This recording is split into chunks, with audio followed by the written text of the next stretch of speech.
cara berkomunikasinya elegan. Dan itu yang Om Begawan jadikan referensi. Gimana bicara soal lawan politik, kalimat yang diucapkan, atau kata-kata yang kita pakai itu kata-kata yang biasa aja. Namun membuat lawan bicaranya sulit membantah.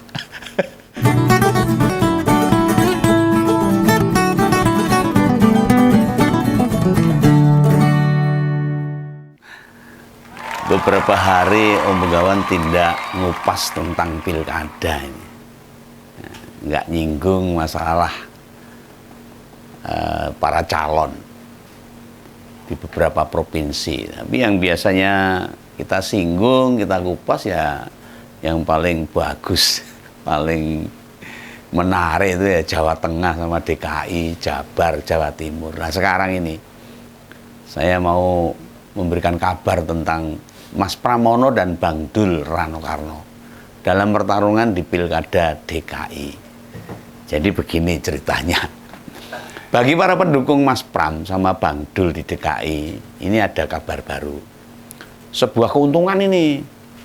Tapi keuntungan itu mestinya membuat kerja teman-teman di lapangan, tidak malah buat pada terlena kayak lagunya Ikke Nurjana itu.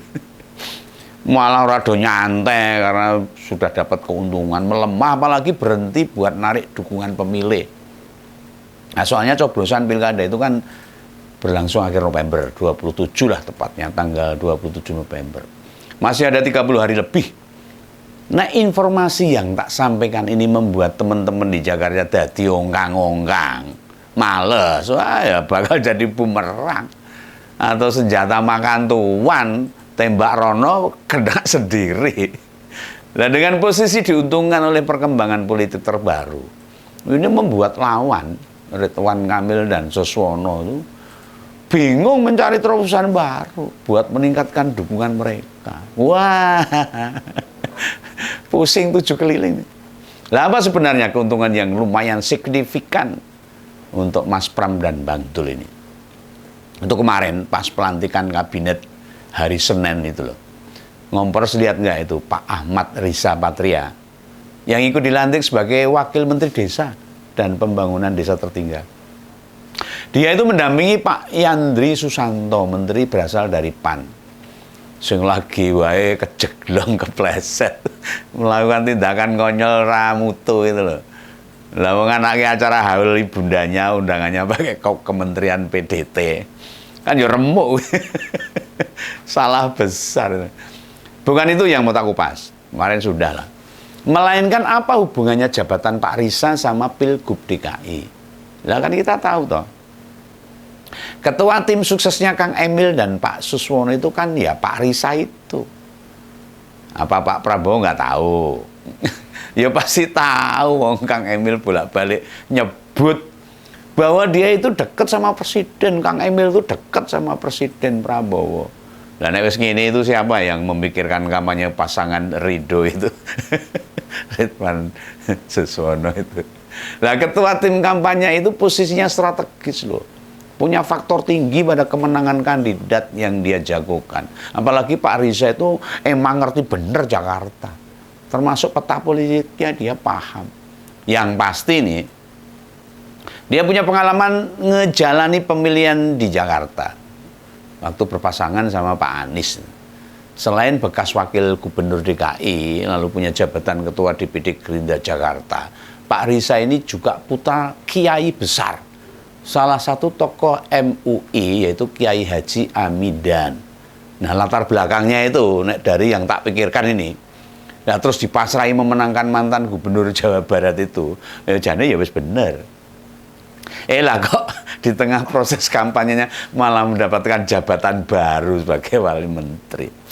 Dan jabatan yang dia emban itu sebagai wakil menteri desa dan pembangunan desa tertinggal.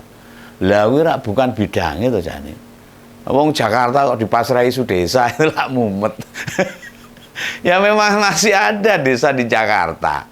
Hanya letaknya di Kepulauan Seribu tengah laut itu, bukan di Jakartanya. Nah bisa jadi itu membuat dirinya harus banyak belajar, menyesuaikan diri, memahami hal baru, tanggung jawab yang baru sebagai wakil menteri. Ya sementara isu desa itu kompleks banget, majemuk macem-macem.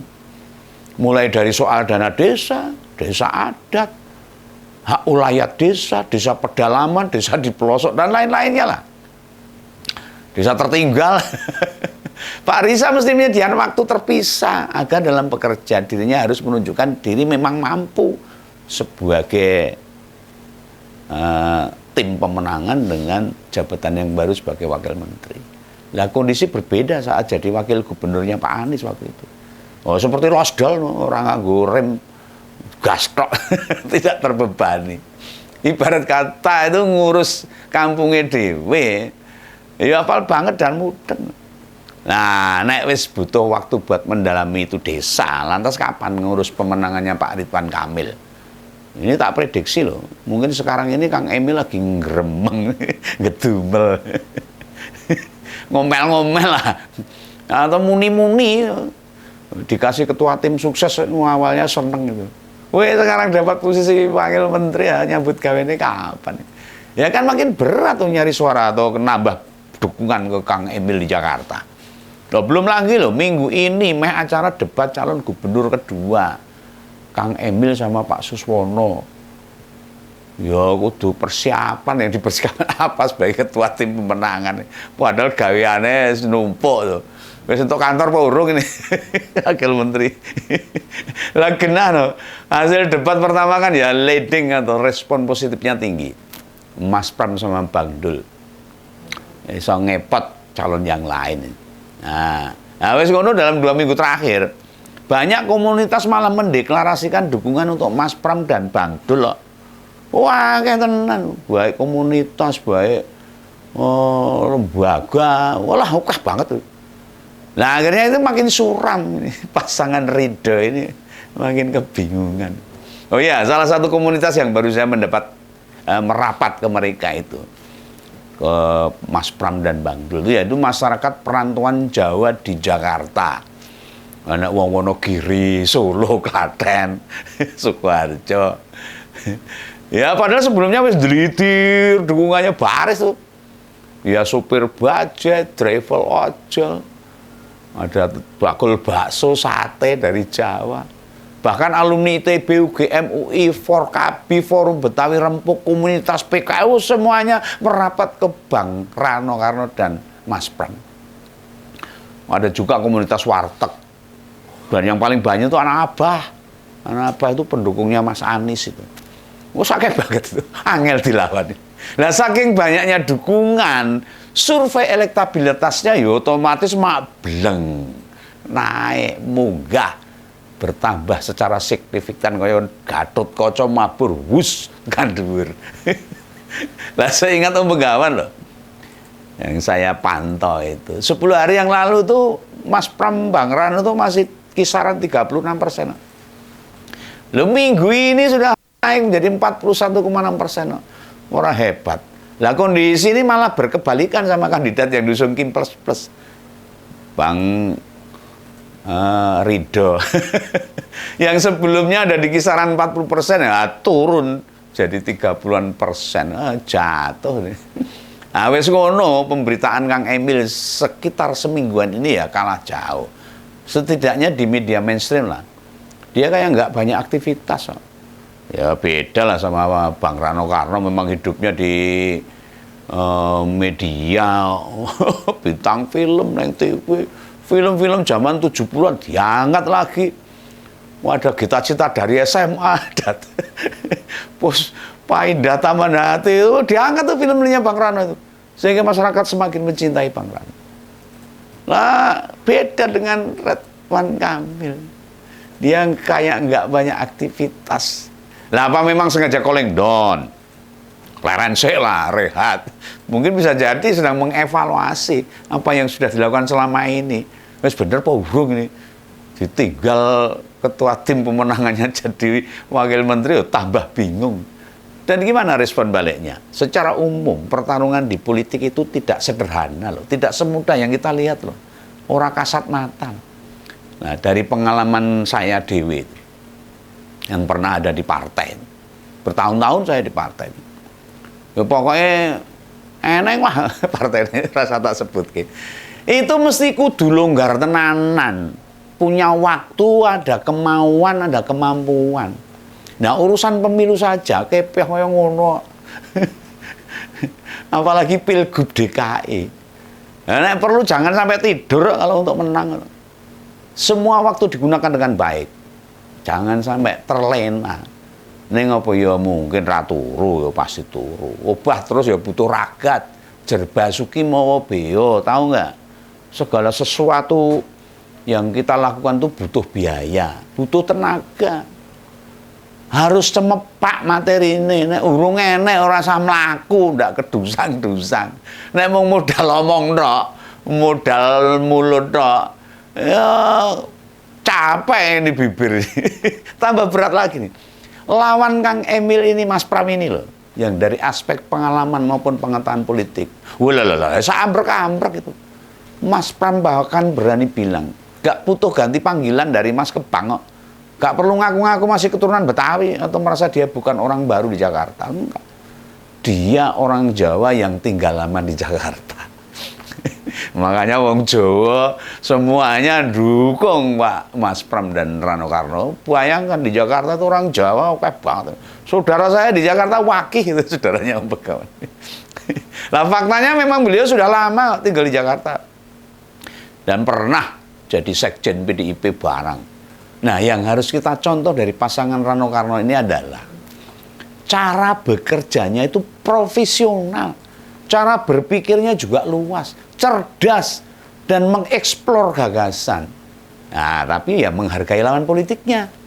Dan kunci terakhirnya apa? Dia itu jujur. Itu yang Om Begawan nilai dari seorang Pramono Anung. Meski sebagai politisi, Mas Pram tidak suka mempolitisasi sesuatu. Walaupun sudah senior, udah jadul, lama jadi politisi. Kita ngertilah, cara bicaranya sangat santun. Hampir kita belum pernah tahu mendengar sebuah pernyataan keras atau kasar yang diucapkan Mas Pramono. Cara berkomunikasinya elegan. Dan itu yang Om Begawan jadikan referensi. Gimana bicara soal lawan politik, kalimat yang diucapkan, atau kata-kata yang kita pakai itu kata-kata yang biasa aja. Namun membuat lawan bicaranya sulit membantah. Kan jarang ada politisi beginian ini. Politisi yang jarang berpolemik, tapi karir politiknya mentok sampai top level. Pernah jadi sekjen PDI Perjuangan, pernah jadi wakil ketua DPR, pernah jadi menteri sekretaris kabinet. Kurang hebat apa Mas Pram ini? Hah? Bu Mega menugaskannya dia di DKI, dudunggu menang-menangan. Karena banyaklah kader PDIP yang juga sama-sama kompeten atau berkualitas. Ada Mas Ahok, ada Bu Risma, ada Arteria Dahlan, ada Mas Rano Karno yang jadi wakilnya, hingga Bung Adiana Betul. Kenapa mesti Mas Pramono? Ya karena Pilgub DKI bukan hanya untuk menang-menangan, terlalu kecil itu, terlalu remeh, melainkan menunjukkan bagaimana kader PDIP yang sejati bekerja untuk rakyatnya. Bu Mega dalam prediksi Om Begawan ini pengen membuat semacam benchmark kayak produk unggulan itu loh, yang jadi rujukan dari tempat lain. Nah, kepala daerah lain agar meniru. Soalnya contoh baik kader PDI Perjuangan dalam berpolitik, sing lagi leren, jebule malah blangsak. Berhasil digoda sama syahwat kekuasaan. Jadi nyasar lantas tersesat jalannya banyak. Bu Mega itu membutuhkan keteladanan dalam bentuk pemimpin yang baik itu yang gimana? Yang akan ditunjukkan.